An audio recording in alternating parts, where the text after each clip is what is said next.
Hey guys, welcome back to the Detour Live. We're into the final week of the 2021 Tour de France, and feels like it's already been going for about a month. But anyway, I'm your host. What about Dan the Jones. riders? Oh, mate, we're not even there. Joined, as always, by four-time national road champion Johnny Trevorrow, the voice of cycling Phil Liggett, Olympic gold medalist and commentator Scott McGrory. Fellas, I'm pretty excited about this show because if the pre-show chat is anything to go by, it's going to be a spicy episode, Phil. Your ears still bleeding listening to Iffy and Scooter trying to get a word in. I was just glad we hadn't started the podcast. Otherwise, nobody had been watching ever again. It was wonderful. I was a bit late in this morning. I was just catching up on my notes, so I was observing rather than working. Well, if you might as well open the batting, mate. What do you want to talk about? Because there's a few topics, but what gets under your grill? Well, as you say, I mean, the main thing I want to talk about is the stage coming up, of course, but. There's just a couple of stories that popped up into cycling websites. One being the fact that Lucky Morton's already made it to Paris, so good on him. So we'll have a chat about that. Of course, a bit more on poor old Jack Haig not being able to make it to Tokyo and who's going to replace him. So that's been a bit of a topic. I don't think it's been announced as yet. But we might hear some inside stuff from Scotty McGrory, who's on the selection panel, more for the track than the road, but I'm sure he's got some input in here. But the other thing that got under my gate, got the one wood out, is the wages for women's cycling. We keep hearing lots of good stories about, the improvement, the big improvement. But there's a really in-depth story on Cycling Tips about just what's going on in women's cycling, especially in the Conti teams, where a lot of the women aren't getting paid at all. And I thought we might have a little chat about that. Well, obviously, that should take about 4 hours. That sounds good to me. You've got nothing else to do, have you, Phil? No, nothing at all.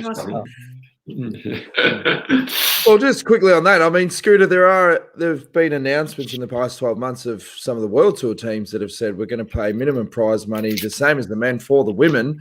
But when you start going down to Conti teams, and then you hear issues with even the broadcast, like the Giro Donna, the biggest race of the year, couldn't even sort out, race images at the finishes and all this sort of stuff. And so sponsors are wanting value. I mean, it's not an easy fix, this problem, Scooter. No, it's not. And a lot of it comes down to basic money, but there's also just the basic respect that we all should be giving to any sport, male or female. And one of the things that has disappointed me in the past is how we often speak differently about the women's race. And you'll hear little comments like, surprisingly, the women's race was interesting. Well, what's you expecting it not to be? Now there are plenty of men's races that are really boring as well. One of the World Championship races that I commentated on, 2012 World Champs, the women's race was far more interesting than the men's. And of course, the last 10 kilometres of the men's race, super exciting, but the 240 kilometres before that, stuff all happened. And the women's race was really interesting in the last sort of 50, 60 Ks. So we've got to get past this expectation or, I guess the way we just describe and talk about the women's racing, just talk about what's happened, how it is, and they are the best in the business at what they do for their gender, and get past that. Now, financially, it's obviously a big challenge. The women's Giro is a complete joke in terms of the broadcast. And if you bring in a minimum wage, I do foresee that there'll be a lot of teams down the bottom level that won't be able to afford to continue and they'll fall off. But I think we just have to get through that pain to get to a level where it's much more sustainable. Now, there is something that's going to be happening. I can't say really anything about it, but I can tell you that I think halfway through next season or by the end of next season, there will be some stuff that has happened that will really be a massive boost to women's cycling. So watch this space. So you have to wait another year and a half, but there is going to be something happening next year that will give women's cycling, road cycling, an incredible boost. It's something really worth looking forward to. So, and a lot of you guys know you've already seen something that's happened that's going to be similar to what's going to happen in women's cycling in another sport. And I think everybody's loved it and enjoyed seeing the behind the scenes of this other particular sport. And that's the kind of thing that we're going to see in women's cycling soon. So it's coming. It's going to happen. It's just going to take a little bit of pain before we get there. If it was the Bay Critzy's back around the hot dog circuit, I'll be disappointed, mate.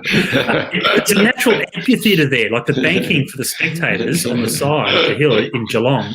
It's a grandstand. It's made for cycling down there. But no, that's not it, John. Oh, Dan. Yeah. Okay.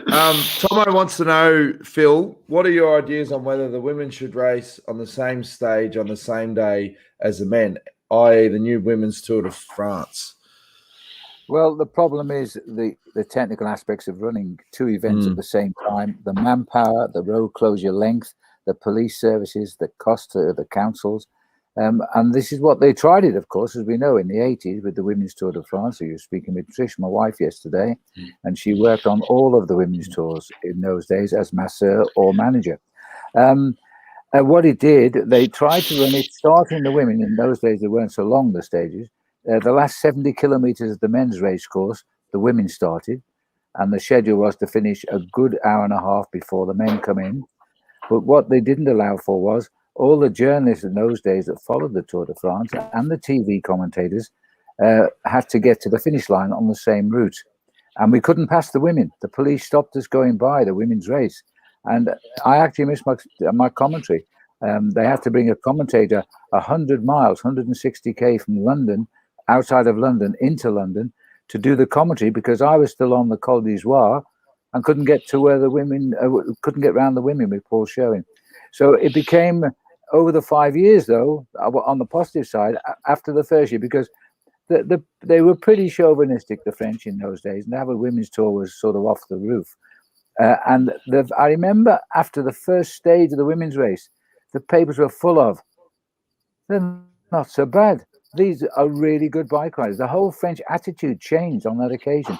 I think we ran 5 tours. It might be 4. I'm not too sure. 4 or 5 tours. But the logistics were its downfall. Nothing more than that.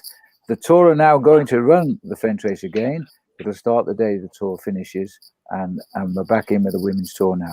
But I think 2 at the same time is pushing the odds. They do it on one-day races. The Tour de Flanders, the Ghent-Wevelgem, and Paris-Roubaix, unfortunately, would have happened this year. It's been cancelled for the moment, but it might be on the same course in October when we run the men's race. Look, as far as I'm concerned, I've been watching all the women's races when they've been on television at home this year. I haven't been able to commentate because nobody wants to employ me to commentate on them. But I've seen, for me, I've seen some terrific women's races this year. Really look forward to them. 5 years ago, I didn't particularly look forward to turning the women on, even though I might have seen a good finish. But now I look forward to them. I'm familiar with all the names and the sponsors. It's just like the men's race. And they really do ride an attacking race. You can feel the aggression. So I'm 100% behind the changes and whatever comes along. And women's racing now is number 1 as far as I'm concerned. It's been a long while since I've turned any women on, Phil. Well, now that's a different story, John. I didn't say that. You know what I love about you? Sometimes your radar is so far off. Like your brain goes, I'll say this is going to be gold. And then when it comes out, it's just like... It's not so bad. It's not bad as well. Vinegar. Well, hey, John, you organised the women's races that were always exciting. The women's races on the Bay Classics. The first event in the world to give the same prize money for the men and women. Yeah, there you absolutely. go. Always exciting. Is it true? Is that true, John? First cycling event? Yeah. First cycling event. Oh, wow. Yep. We've got a couple of comments. The Wheel Wizard, or the Weatherman, he said, I couldn't watch yesterday's show live, so I was surprised to win the prize from Let's Go Motorhomes. Thank you. But as I don't live in Oz... Oh, there was a show, yes. Yeah, you went on it. Well, we'll ask about what you got up to on your rest day anyway. But he said, as I don't live in Oz, been many times, could you give the prize to someone in Australia or do something with it for the Koreka Foundation? That's very nice. That's very nice of him. But I spoke with the guys in it. Let's Go. No, we might probably do that anyway. But they are rapt that someone overseas has won the award, and they're prepared to hang off, wait till it settles down, and he can come to Australia and look after him very, very well. So we might do both. We might offer a special little prize for Kaleka, but we'd like the Wheel Wizard to get out here when the pandemic settles down and take up the offer. So he basically just has to spend about $8,000 to $10,000 to come out here for a holiday to get his $500. That's right. Good deal. That's your problem, Scotty. No. So you don't have to be as negative as that, Scotty. I know it's I'm just being factual, not negative. No. He's joking, John. It's called a joke. If he never wants to come to Australia, fine. But he might be planning to come to I'm sure he wants to. Yeah, he's been a few times, as he said. Yeah. He's probably my next door neighbour. I wonder where he lives. You must tell us where he lives. You must come clean where you live. You're probably my next door neighbour. I think he's in Belgium. Oh, Belgium. Oh, wow. That's almost my next door neighbour. Andy Matthew says, nice to see 4 smiling faces on the show tonight. A bit of spice and discussion is always good. Samantha In says, a shame Armand Gundal Jensen isn't starting today, but not unexpected considering his injuries. Rest up, mate. Diane Hannum love that you're discussing this. Scott is so right, Ari. Perception of women's racing. And yes, it's a respect issue. And Will Wizard is just saying, I wasn't far out with the weather in Andorra. It's just the 200K to go to get there was very hot. Ian Thomas, I know, we posted that one. Annette said, with Jack Haig unable to compete at the Olympics, who do you think will replace Jack Haig in the Olympic road race team? You already mentioned that before, Ben O'Connor, but is there anyone else at the last minute that could be in the mix?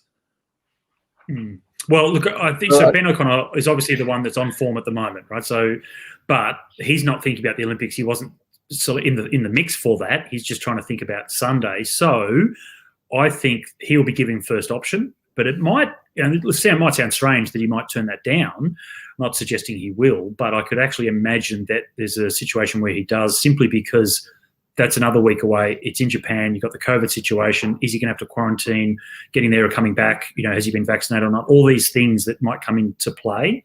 So if that does and he doesn't do it, I wouldn't put it past Oz Cycling and Rory Sutherland, who is mainly the main man that's selecting the road team, to look at someone like Simon Clark, who's just been a real journeyman for the national team at World Championships and major events in the past.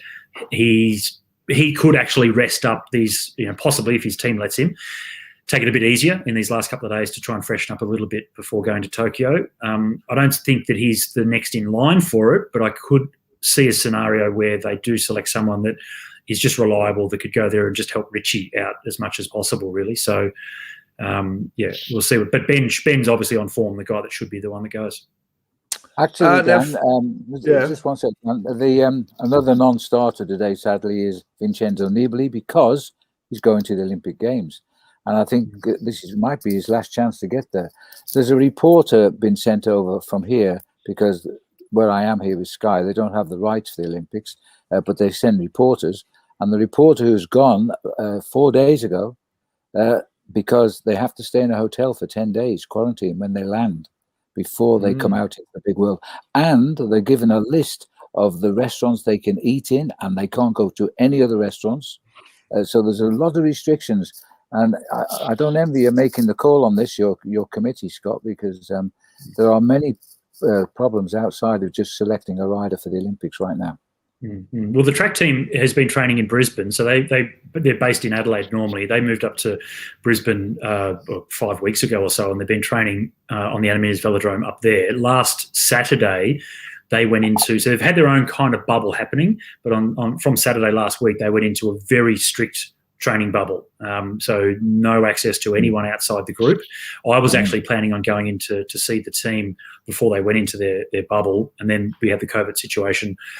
spike up again here in Australia. So I didn't go to do that. But yeah, I know that they are putting themselves in their own very strict bubble now until they leave to go to Tokyo. The last thing anybody wants is for an athlete that, you know, it doesn't matter if you're there to win or just participate, if you're one of the favourites or not, but to go all the way over there and have picked up COVID somewhere in transit or before you left and then not be able to compete, that would be disastrous. So I know the Aussie track team are certainly doing everything they can to protect themselves ahead of going across there.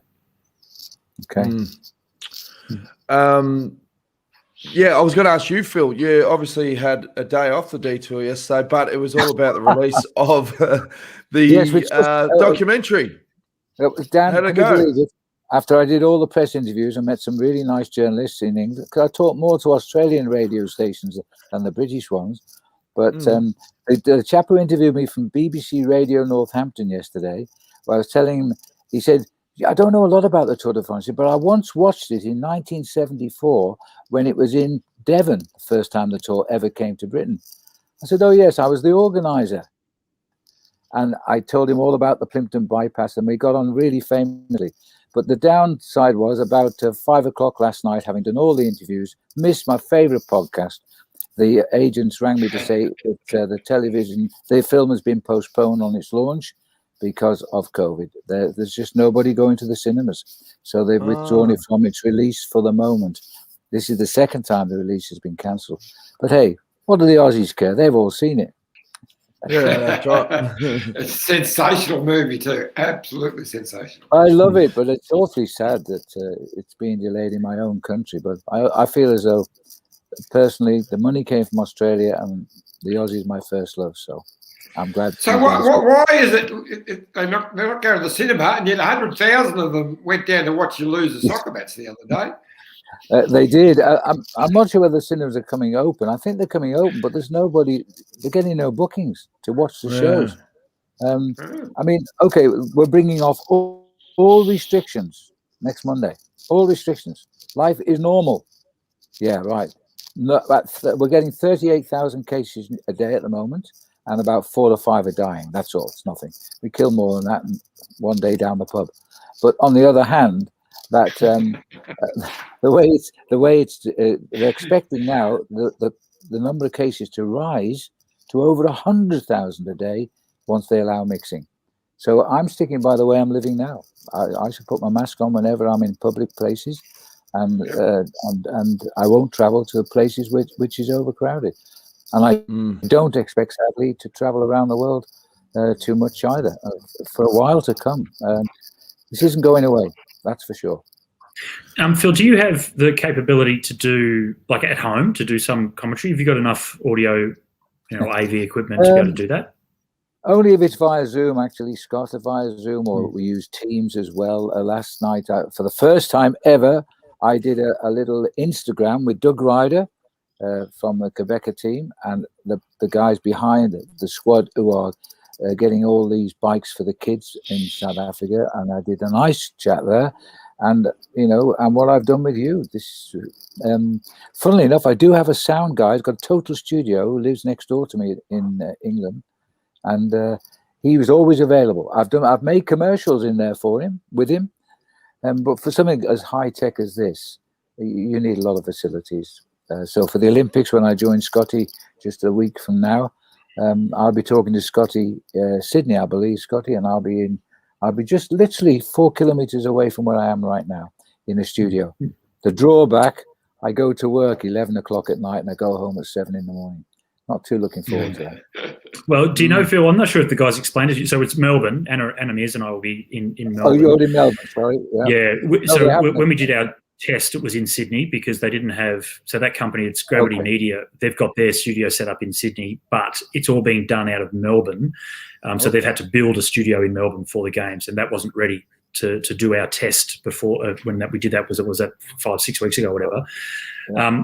But what they are doing is, so when they, I don't know if this is explained to you, they told it to me on the night we did it. So when they send the video that I get to see typically would be instant, but then sending that video to you for you to watch would be 24 frames a second behind. So you'd see basically about a second behind what I see. So they don't want that to happen. So they want the footage to match up. So they delay the footage to Anna and I by 24 frames so that we're seeing the same thing at the same time. But when you commentate and it gets sent to us, it's 14 frames a second delayed. So if they left the footage the same, then there would be almost a second and a half delay in our in your voice getting back to us, which would be just stumbling over the top of each other. So they've tried to minimise that as much as possible. Quite technical what's going into it, but I'm confused. I am confused. I'm going to say the detour's been great practice for all that then, Scooter. It's been unbelievable. Yeah. But the only drawback is there's been no delay from John coming to me. I've heard him immediately, see. Yeah. And all of it hasn't been muted. You need me involved. I can just talk over the top of everybody. Absolutely. They would never notice the delay. Skull reckons double rates for nice shift. Hey, Phil. Alan, I love you, mate. Thank you. I never thought of that, Scotty. Why didn't I mention that?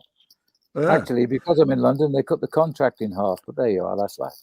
Hey, fellas, we're into the last week of the tour. So what I thought we could do, if you want, is stream through some of the stage profiles. This is obviously stage 16. We gave it a bit of a mention yesterday.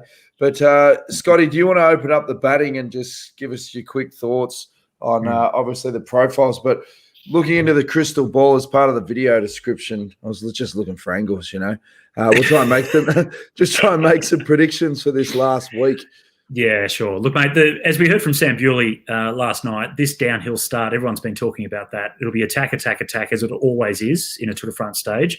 But typically nothing will go because it's so fast and very difficult for any breakaways to stick on a downhill. Everyone is strong and feeling fresh when it goes downhill from the start.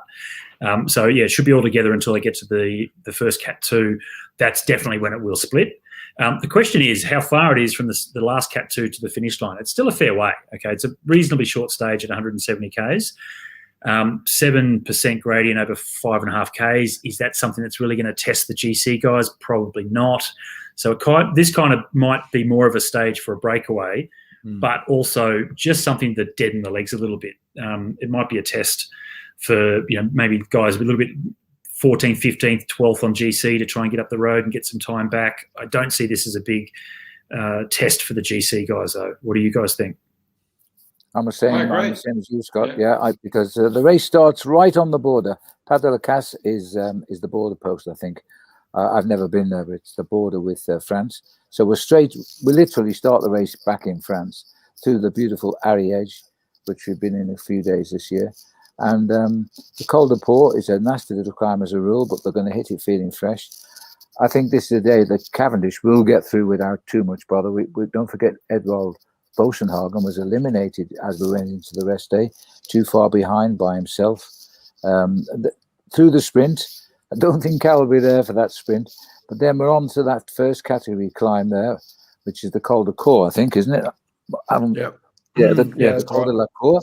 That's a nice little sharp climb, that one. And then we go over the Porte d'Aspet. It's just a great undulating ride. I love Saint-Gaudens. It's in a fabulous part of the valley, and it races right. If you continue straight down this valley, you come into Spain. It's usually packed with traffic, but the Tour de France, both sides of the road in Saint-Gaudens is just mountains. It's stunningly lovely. And so the little hill just before the end could decide any final runs for the line. It could be a great stage for Valverde today. He came close 2 days ago. And he said he backed off chasing Seb Kuss because, 41, I think you think that you might just overcook it on the descent and die. And he's too old for that. So he did. No, he did. Never too old to die, Phil. Well, that is also. Well, don't ask me, Scotty. And so Valverde just desisted. He was clear of the break. He couldn't quite bridge 20 other seconds to Seb. And so he settled for second. Well, that comes with age and maturity, I think. But today, I'd love to see Valverde win today. I don't think there'll be a change in the GC today. I think you're right. I agree. All right. I think it'll be a breakaway today. Stage 17, open the batting, Iffy. Now we're getting into the bike race now. Well, 17 and 18 will start today. It does. But when you looked at this race before the tour started, it almost looked like a race in three parts, and that's how it's been. The first week was sprints and exciting and crashes. Well, we certainly got that. But it's been fantastic. 3 separate parts. But the finale to this was always going to be these 2 stages because they, one on top of the other, there's only been 3 summit finishes this whole Tour de France, so which is unusual and disappointing, I thought. But these are 2 monster days. You won't see any just farting around. There'll be real attacks, and the GC is going to get turned around. It's not going to get turned around. There's no one coming from outside the top 10 to move in, but that top 6 places will turn right around. But it won't turn around for that bloke on the old Pog. I think he's going to still be there. This is the showdown on this stage for sure. Just scroll back to that one. This one? Yeah. Yep. Yeah, that one. So the other thing for us, from Australian perspective, is this is where Phil Anderson took the yellow jersey for the first time, the non-European to wear the yellow jersey on this final climb. So yeah, a bit of significance. It would be very romantic to think that Ben O'Connor could perhaps win and take the yellow jersey on this day because Phil did it back in 1981. That's not going to happen, but it would be romantic to think it. Scott, was it? Yeah, St. Laurie-Salon, Col de Portet. St. Laurie-Salon. Well, when you go to St. Laurie-Salon is a little town at the bottom, and the Col de Portet goes one side, and I can't think of the name of the other. I think. How about the Plat de Day? Does that work? The Plat de Day. That's where Phil got it. So it's actually right next door. Yeah, that's what I thought. Because we very rarely use this one. We very rarely use the Col de Portet out of the St. Laurie-Salon as a finish. But the Plat de Day is the other climb, much harder, I think. Yeah. Well, this is where the terrorists blew my car up, you know. Yeah, someone asked about that. Someone asked a comment about how did Phil. Hey, here you go, Free Ranger. Phil, what were your thoughts when your car was blown up in Spain? Yeah, you're absolutely right, Free Ranger. It was in fact in '92. They did make a mess. They blew 7 cars up, but mine was the first, and it was literally shoveled onto a flatbed trailer. It was about 2 meters square because the cars modern times are all plastic, just melted. But the great news was Paul Sherwin's CDs were in the trunk at the time, and they all melted, and I hated them. It was the only bonus of the whole situation. We lost Paul Sherwin's 50 CDs, which he played all day long when we were in the car. And what were they? Can you remember? On the race. Can you remember some of the bands? No, but I was so glad they were gone. Yeah. Billy Ray Cyrus, 92. Always a positive.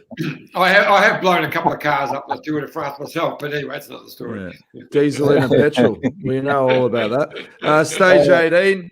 This is a shorter one. I love the look of this, boys.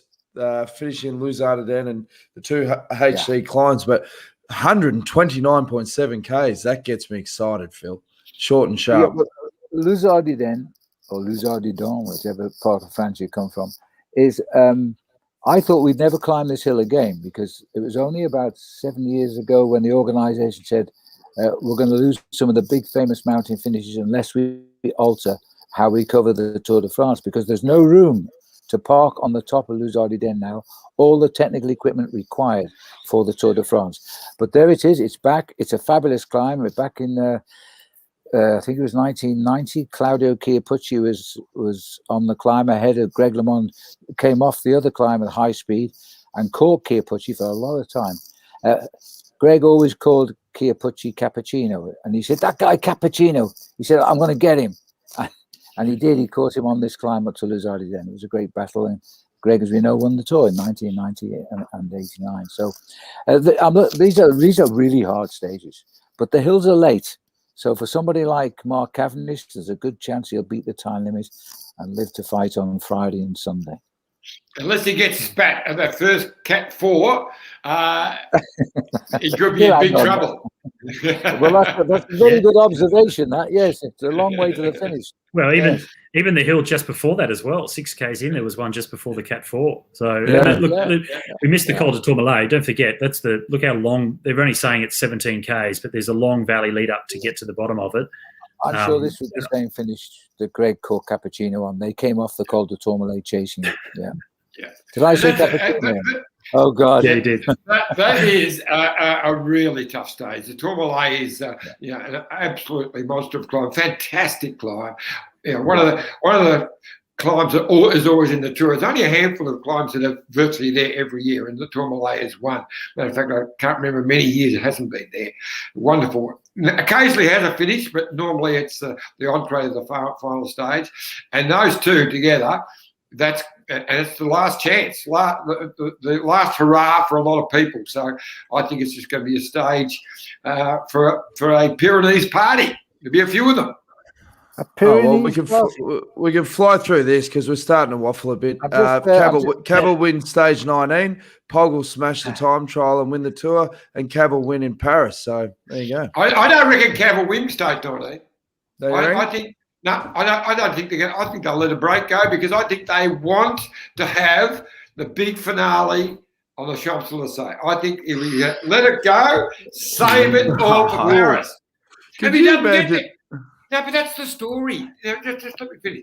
If they don't go for that stage 19 and they save it all for there, so it'll be huge expectation. And if he doesn't get it, I got to come back next year to get the record. Either way, he's a winner. That is ridiculous, John. As if they're going to go, you know what, throw it away because we reckon we're going to absolutely piss it in Paris. I agree with you, John, that I don't think Cav will win, but your reasoning, I think, might be a bit off there. I don't think anybody has thrown it all away. I was just looking, that's why I stopped. I thought you might like to see this. This is the number of times that the riders have actually climbed the Tourmalet. It started in 1910. Right, you see all this writing here. That's how many times they've climbed the top. I can't work this out. Well, gosh. That's right. You see beside the camera I normally work, can't you? You see all of those every year there, and right from 1910. Sensational. That piece in 1910. This is exciting. It's exciting. I'm glad I found that now. So what is this? But tell us what it says, Phil. How many times have they climbed it?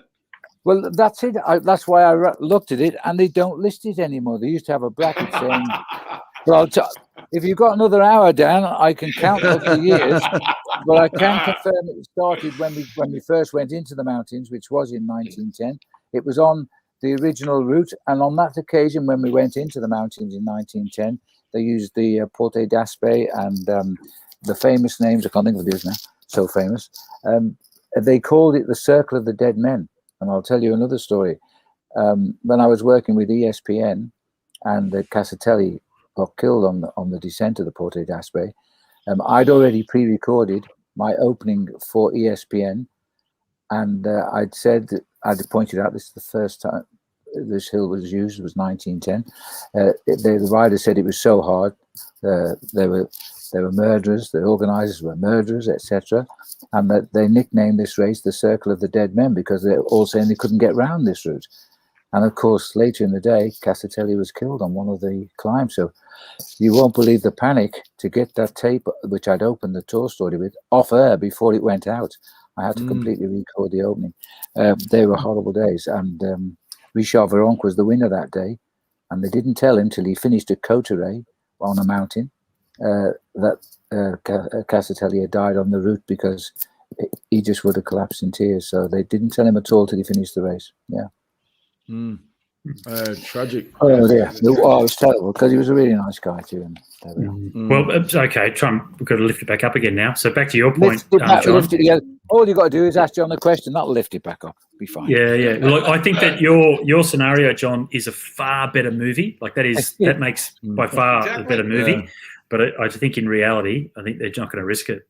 It'd be incredible if they did. If they actually did come out with that tactic, mate, that would be amazing that they would risk that. Although they could be feeling so incredibly confident because the other guys haven't been anywhere near him. The fastest guys that started the race are no longer here.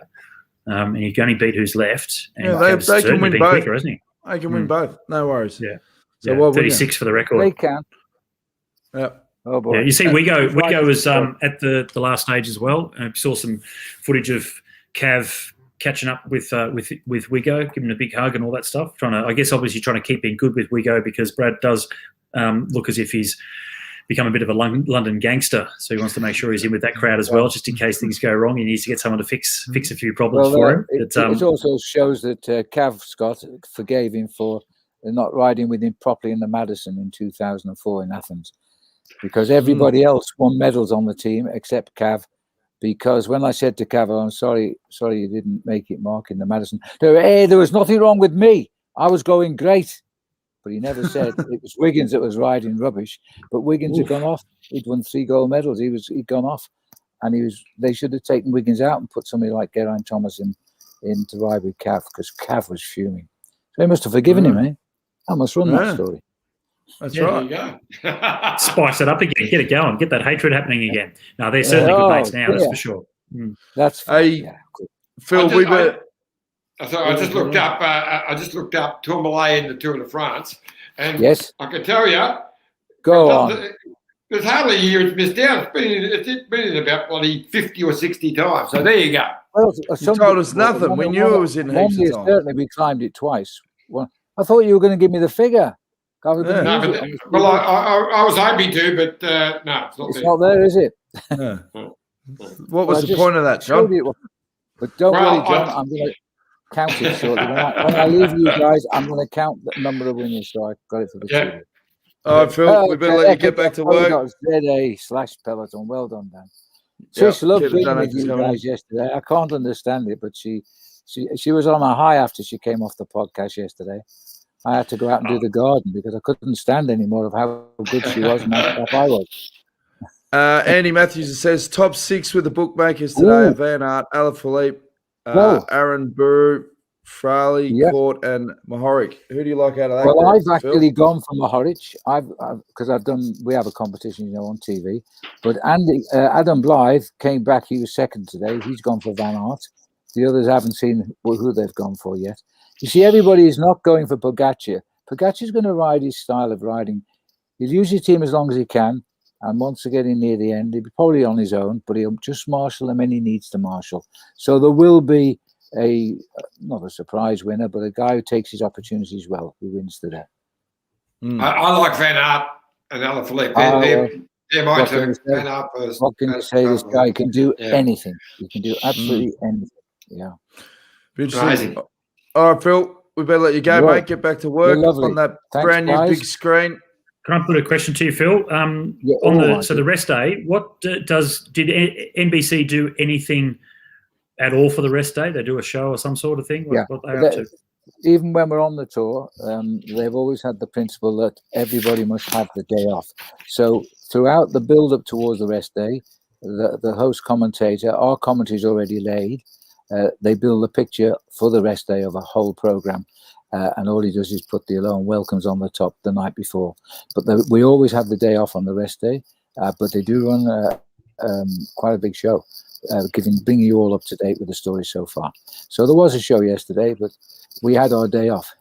Well, they called it a day off. I couldn't cut the grass again; it rained, and I was on the radio for most of it, and I actually finished work at 7:30 last night, and then it was too late to go out, so we had just a dinner, and I was in bed at 9 o'clock, 10 o'clock. Yeah. Is it still dramatic? Do they still do the big dramatic? Like the Americans love the drama and the big voiceover. I remember as a kid, we used to get it on. It was 9 Wild Water Sports here in Australia, a week delayed coverage of the tour, and it was John Tesh used to do the VO for it, and it was always about the drama and overcoming obstacles. John Tesh was my mate. He lives in California, has his own radio program. He married Connie Selleck, who was a great tennis player. Apparently, I've never heard of her, but she's a nice girl. John and I used to work through the night, every Friday night during the tour. It was a very interesting coverage, and they won lots of Emmys. What happens with CBS came with the idea they were going to make a Saturday or a Sunday film for CBS, and they took a whole week to make it.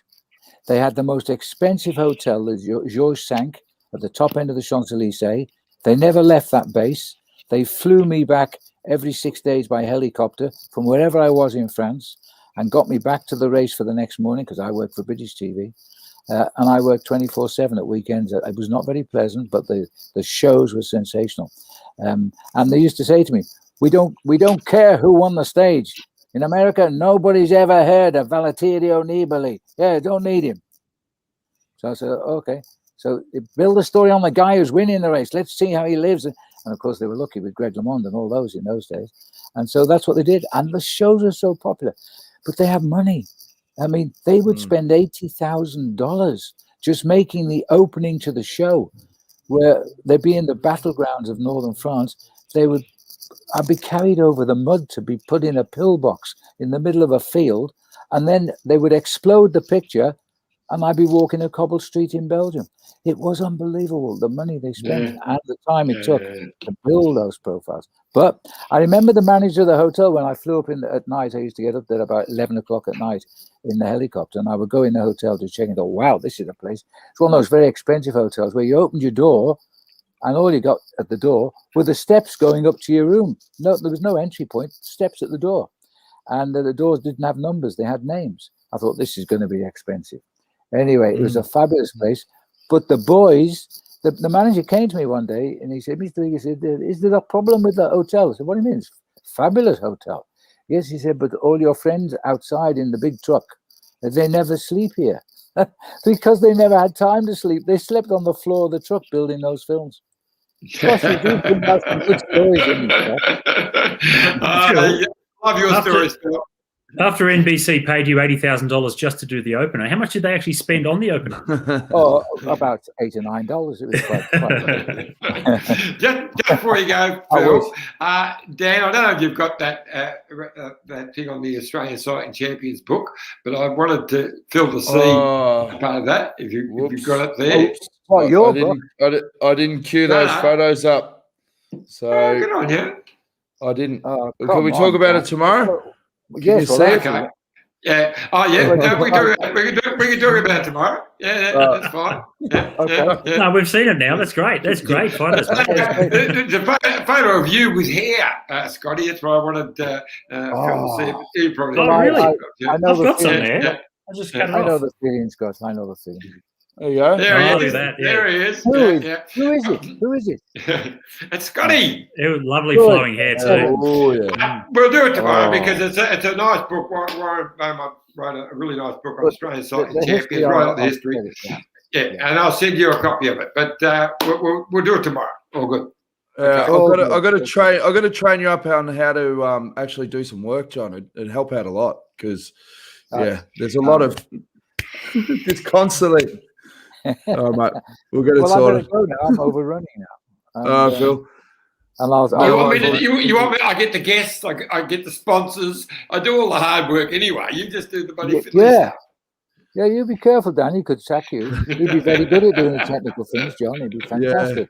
Yeah. Okay. All right. Yeah. All right. I don't think Dan agrees. I'd like to enjoy the last episode of the Detour, folks. And I'm going. No worries. Good day, Phil. All the best, guys. Hey, Phil. Thanks, mate. 5 more days to mate. go after this one. Look forward to it. Take care. Bye-bye. Good on you, mate. See you, Phil. Good on your pal. Hey, Johnny, can you do that? Can you just lean back in your chair again and put your hands up as you did before? No, bring them down a little bit. But up just a little bit like that. Lean back. Scarface. Yeah, exactly. I was thinking Don Corleone. Yeah. It's the Don. All right. We'd like to introduce an ad break now from sponsors that have been sourced by John Trevorrow, managed by John Trevorrow. It's all thanks to John Trevorrow. That's, of course, Let's Go Motor Home for Bike Exchange. Well done, John. You started it. Here we go. We all love an open road, and often they're easier to find during quieter times of the year. In a Let's Go motorhome or camper van, you can road trip in comfort and style any time of the year. When the roads are quiet, you can get where you want quicker and easier without jostling for position. Chances are your destination won't be as busy too, which means you'll enjoy your travelling adventure even more. Plus, if you book a Let's Go motorhome or camper van in the off-season, you'll pay less, meaning you can travel longer. There's a type of motorhome or camper van for everyone, so you won't have to compromise on what you want. The whole range has the things you need to help create the perfect road trip experience, including heating and cooling, keeping you comfortable on the road all the time. Whether there's 2 or 6 of you, there's a motorhome for everyone. And in a Let's Go motorhome, your journey can be just as fun as the destination you want to reach. The open road is calling. Check out some of our great offers online today and start planning your next road trip. Rain, hail, or shine. Look at this bike. You think it's just a bike, right? But it's not. It's a bike. 374 people are looking at. This guy, this girl, them, all looking at it. People from here, there, and wherever this is. People that are looking for a bike. Or just a piece of it. Amateurs, semi-amateurs, and pro-amateurs. This guy wants this bike, but with this crank and these bars. This could be the perfect match, but not this one. This girl has a bike to sell, and thousands of people might purchase it. Eyes on Bikes help grow small businesses. His, hers, yours, and the latest data and insights help those businesses keep moving. We are the world's #1 bike marketplace, with over 500,000 products and 900 brands, where buyers and sellers are brought together in a place where a bike is never just a bike. Bike Exchange, where the world buys, sells, learns, and rides. Thanks again to our sponsors, Let's Go Motorhomes and Bike Exchange. Now, Carolyn Harbeck, I think she's worried. She goes, play nice, boys. This is what we do. You should have seen the Barneys we used to have on the road at the Tour de France. This is nothing. Oh, talk about the butter knife. Do not mention the butter knife. Yeah, that's right. Dale wants to know, what's the Mitchelton 4x4 worth these days, Johnny? The Mitchelton 4x4. With the artwork on it. The Indigenous artwork. Oh, yeah. It's up to a couple of mil, wasn't it? Yes, that's very true. Yep. I think it's sold. I was up there the other day. I couldn't find it, so I think it's gone. Free Ranger, if his favourite chips, salt and vinegar. Very good. Yeah. I know Ben O'Connor. It's much better to say vinegar chips. Yeah, vinegar chips. That's right. Sorry, you got cut off again, Scotty. That's all right, mate. We just Ben O'Connor. Remember, we heard the stories about the first time he went and raced outside of Perth or outside of Australia, the National Road Series. Went to the Qinghai Lake Tour in China, which is I've raced it myself. It's all at altitude. So I think the first day started at 1,800 meters. That was a flattish circuit course. The second day went up onto the Qinghai Lake Plateau, and that's all above like 2,500 meters, and they go up to 4,000 on some of the climbs, or just over 4,000 meters. Brutally hard, just because of the high altitude. 4,000 meters. Really? Yeah, crazy. Really tough. And what was really interesting around the lake itself. So the lake, hills up, or mountains all around the side of the lake. So you go off the side, up over a climb, back onto the lake again, and racing above 2,500 meters to 3,000 meters around the lake. And me being a stronger sort of track-based rider, it'd start to string out with a slight cross breeze. There wasn't a lot of wind, but it was a bit of a breeze, and it'd start to string out. And that's when I'm in my element. And then the guys in front would lose the wheel, and you think, oh, geez, we're not even going that hard. So you go to close the gap, but because of the lack of oxygen, it's sort of like a time bomb: 3, 2, 1, and then you just blow up yourself. So it's a really, really challenging environment. And Ben did well. That race is on at the moment. So they're 3 days into that tour, 8-stage tour. Obviously, it's lost all of its luster because there's no one travelling, nothing happening. And it has been a really good showcase for international riders at that second level, as Ben was back then. But this time, there are 17 teams in it, all Chinese. There's not one international rider in that race at all. So, that's just going to that'll disappear this year, and no one will even know and identify any class talent coming through that one, unfortunately. Wasn't there good prize money at that race? Like, I heard stories of Swannies literally stuffing thousands of US dollars into their bag heading back in the chop up.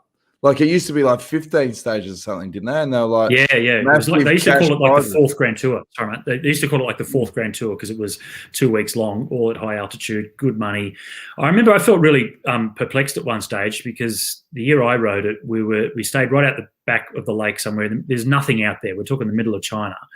And we stayed in this hotel that was still unfinished. There was nothing else around. Like the town that it was in was very, very small. It almost just looked like sort of market area, maybe for the farmers in the region. And I looked out the back window and noticed that there was a few tents out there. And I asked one of the managers at the hotel, who are they? What are they doing? He said, well, they're the workers that are building this hotel because it's still not finished. I'm like, well, what's the tourism industry like here? Why is this hotel being built? He said, well, just for you. I said, what do you mean just for us? I said, well, yeah, when the race was announced it was coming here, then they started to build the hotel. And that was it. And I thought, hang on, they've got nothing here. And we come in and do this bike race with our Western values and our Western equipment, and the workers are staying out, in these tents building this hotel just to make us feel good and look good, or make them look good to us, when they're all in poverty. And this is a place that's minus 30, 40 degrees in winter. And these guys have been out staying in tents building the hotel. It was quite perplexing. It made me feel really uncomfortable. Oh, for sure. Pretty intense. Yeah. I've sent the link to Matt White, but I haven't got the double blue tick, which says he could be in some bad service areas. No, well, he did tell me that he was going to try and do it on someone else's phone because they were on it wasn't working. Right. So it looks like we've lost him. We'll try and get him tomorrow. We're pretty much ready to wrap things up anyway. What's his love for? Like, it took me a long time to get rid of my BlackBerry. I had a couple, and everyone went to iPhones or Samsungs or whatever. And I really did like that feel of the buttons. That's it. But what else do they offer? Well, nothing anymore. But I didn't realise it's still actually a company that exists. So what is it with Whitey? Why is he still sticking with it? Well, he has got an iPhone as well, but the problem up there is in Andorra, it's a different network, and he wasn't connected with that network or something. So, and it's really expensive once you flick over, and if you get caught on the wrong one and you don't have like a partnership sort of deal, I've heard horror stories. The guy's just been there for 2 days and getting stung like €1,000 and stuff. So, got to be careful. For sure. A rort. The telecommunications industry, it's a rort. Sandy and the crew can tell us, and Diane, they can tell us how much of a rort it is. But we won't mention names. But no. It's flick a switch, isn't it? That's it. It's all they have to do when you cross the border. Final tips for stage 16, fellas. Who's going to win? Wout van Aert. Wout van Aert. Yep. Yeah, look, remember we said in the second week that once we get deeper into the race, it's the usual suspects that keep getting into the breaks, with a few exceptions, but because they are just the guys that are getting through the race better than everybody else. And Wout has shown that he's up for it every time there's a break that suits him. He's in it, so hard to go past Wout van Aert. Yep. And I look forward to those climbs because be Wout and Wout, because the other Wout will be up there going for the King of the Mountains. So it'll be Wout versus Wout, I reckon, because Poles and Art. Poles and Art, yes. Yeah. Blue poles, fine art. But it'll be a woot for Wout, won't it, John? And then you got the battle behind with the pog and vinegar chips. Exactly. Mick Jagger, don't worry, Mick Jagger will be doing his dance as well. That's right. That's all happening. Hey, your voice is back too. Does that mean that you get the act out? Yeah. Coming out. Keep putting your requests in, guys. I think it'll be a 5-song medley, just a couple of bars of each. All right. Yep. All right, as we always say, keep supporting the show. Keep telling your mates. YouTube.com/The Detour Podcast. We'll guarantee that tomorrow we'll keep it spicy. And we have a big announcement for tomorrow. The Cookie Monster. Oh, Baden Cook, who's on Australian Survivor. Yeah, we've got Cookie on tomorrow. So that would be great. Isn't it interesting when you've got an interest? Sorry, Danny. When you've got some interest in things like I don't care about, don't watch it, But now Cookie's on it. It's like, oh yeah, cool. He's a mate. I want to watch this. See how he goes. Yeah. This would be great. It will be good. But how did he? It's brains versus brawn, and he's on the brains team. Like, I can't believe that. Ask that to his face tomorrow. That's what I suggest. Very well. Yeah. Hey, can I just have a shout out to my mum? Because I think my sister Jenny said that she was going to fire it up so Mum could watch. She likes seeing her boy, her youngest, her baby, on anything. So I don't look like a baby anymore. But hi Mum. Well, if you had to give me enough notice, I could have queued up that photo again. Which one? From the games. Yeah. All right. Tomorrow night. Mum will have to watch again tomorrow night. Yeah. There you go, Mum. That's just for you. All right. So I try to nick myself with the medal. What was I thinking? All right. See you tomorrow night with the Cookie Monster. Stay tuned. Take it easy. This is the winning ride of the Tour de